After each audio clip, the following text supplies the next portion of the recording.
Hello મિત્રો, finally kit fit થઈ ગઈ છે.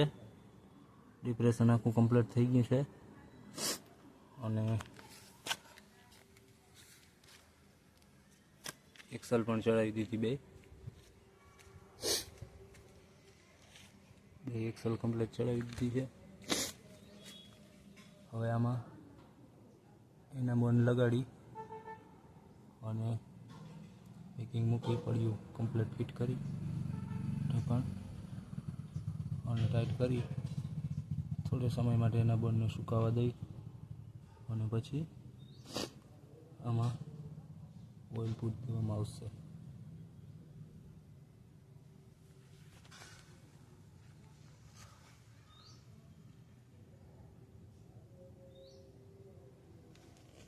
એ ઘોડીનો બોલ તૂટી ગયો હતો, નવો નાખેલ છે. એ ઘોડીનો બોલ અહીંયા અટકી જતો હતો, જેને કારણે મિસ્ટેક ઊભી થઈ ગઈ ડિપ્રેશનમાં.